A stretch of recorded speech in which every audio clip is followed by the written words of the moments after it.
Bab 505. Kamu membohongiku. Kebenaran. Mata Finalin tidak hanya terselubung dengan kebencian, tetapi juga dengan air mata. Ketika dia melihat Audrey Han, dia kebetulan melihat Colden Ye berdiri di belakangnya. Colden yang berkulit ingin dan aura yang kuat tidak cocok dengan kepribadian di sini. Tapi tidak tahu kenapa, mungkin dia ditahan terlalu lama, jadi dia berhalusinasi. Vina selalu merasa bahwa Colden Ye pada saat ini memasukkan Audrey Han ke dunianya sendiri. Mengapa? Vina Lin menyaksikan adegan ini, air mata hampir jatuh, dia menggigit bibir bawahnya dan menatap Audrey Han dengan getir. Kenapa? Meskipun kamu sangat cantik, tapi menurutku aku tidak lebih buruk darimu.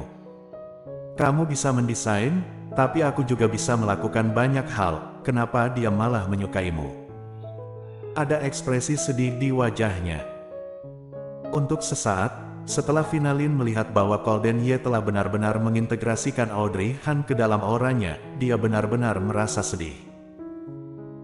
Audrey Han masih tidak berekspresi, dan berkata dengan samar, "Kamu bilang bahwa aku merampok kencan butamu, hanya karena kamu pikir aku bertemu dengannya melalui kencan butamu, kan?"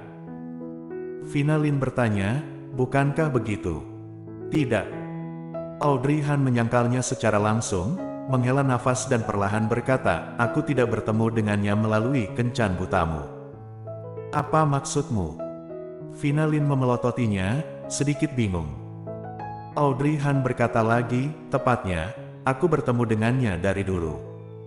"Dari dulu itu kapan? Apakah kamu ingin membohongiku?"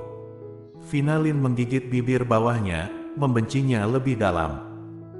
Audrey Han menggelengkan kepalanya dan menghitungnya dengan hati-hati. "Jika dihitung, kami sudah tidak bertemu selama 5 tahun. Pada hari kamu pergi kencan buta dengannya, aku melihatnya lagi dan itu hanyalah sebuah pertemuan." "Apa? Pertemuan? 5 tahun?" Finalin tidak bisa mempercayai telinganya. Dia pikir dia salah dengar, bibirnya yang pucat terbuka, dan berkata dengan tidak percaya, "Bagaimana ini mungkin? Pada saat itu, kalian jelas tidak mengenal satu sama lain, bukankah aku yang memperkenalkan identitasnya padamu?"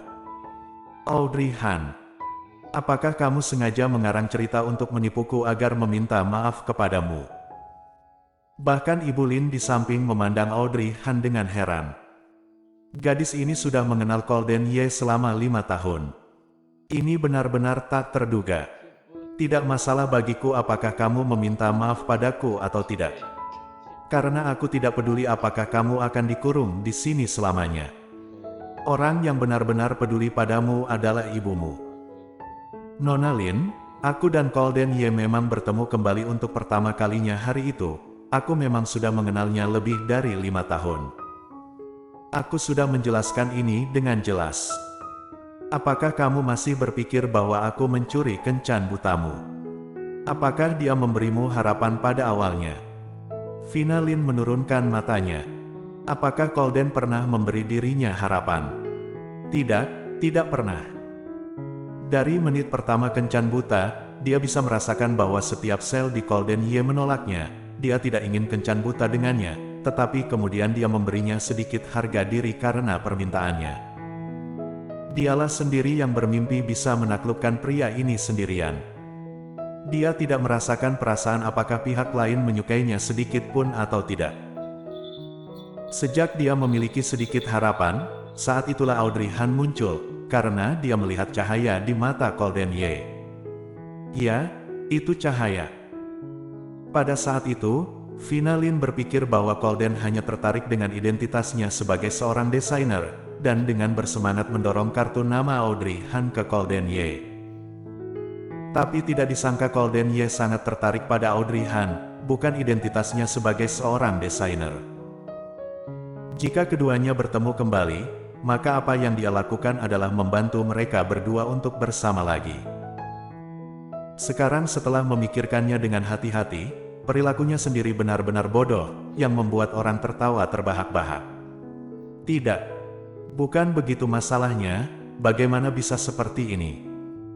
Memikirkan hal ini, Vina Lin melangkah mundur dengan tidak dapat diterima, dan merosot ke tanah. Dia memandang Audrey Han dan menggelengkan kepalanya terus-menerus. Aku tidak percaya, bagaimana itu mungkin? Vina. Melihatnya jatuh ke tanah, Ibu Lin melangkah maju untuk mendukungnya sambil menyeka air mata. Audrey Han memandangnya seperti ini, meskipun Vina mengatakan tidak percaya tapi jelas sudah mempercayainya di dalam hatinya. Hanya saja dia tidak bisa menerimanya sekarang. Audrey berbisik, aku sudah mengatakan apa yang ingin aku katakan. Itu urusanmu bagaimana kamu memikirkannya. Pengadilan akan diadakan dalam 2 jam, kamu masih punya waktu untuk pengakuan. Setelah berbicara, Audrey Han berhenti menatapnya, berbalik dan pergi. Golden Ye menatap pasangan ibu dan anak itu, lalu pergi. Anisong melirik ke belakang mereka berdua dan akhirnya berjalan menuju ibu dan anak Lin, lalu berjongkok di depan Vina Lin. Bibi Song ingin meminta maaf kepadamu atas kejadian ini. Mereka memang saling kenal sebelumnya. Mereka bukan hanya kenalan, tetapi juga bersama 5 tahun yang lalu. Kamu tahu Golden Ye menikah 5 tahun yang lalu kan? Bibir Vina Lin bergetar, apakah dia adalah mantan istri yang dikatakan orang banyak? Anisong mengangguk dengan berat. Vina Lin tiba-tiba tertawa, jadi, dia adalah mantan istri Golden Ye. Tidak heran. Tatapannya padanya sangat berbeda hari itu, tidak heran dia setuju akan keluar denganku saat aku menyebut nama Audrey Han. Aku pikir dia telah mengubah sikapnya padaku kemudian dan aku memiliki kesempatan, tetapi tidak disangka dia melakukan hal tersebut untuknya. Aku tidak tahu dia akan muncul di sini. Aku selalu berpikir kamu anak yang baik dan bisa menghangatkan hati Golden Ye, namun, kejadian asam sulfat ini sangat buruk sehingga Bibi Song pun tidak bisa memaafkanmu. Kamu adalah seorang gadis yang baik, bukan seorang gadis licik. Bibi Song, aku. Vina Lin membuka bibirnya yang pucat, tidak bisa berkata apa-apa. Ibumu berusaha keras untuk menyelamatkanmu. Jika kamu tidak tahu bagaimana bertobat, maka kamu tidak perlu berpikir untuk keluar lagi. Masih ada 2 jam, kamu segera memikirkannya sendiri. Setelah berbicara, Anisong menepuk bahu Vina Lin, lalu berbalik dan berjalan keluar. Matahari di luar bersinar, angin meniup rambut panjang Audrey Han di belakang bahunya. Dia berdiri di sana menyaksikan mobil-mobil datang dan pergi, tetapi hatinya perlahan menjadi tenang.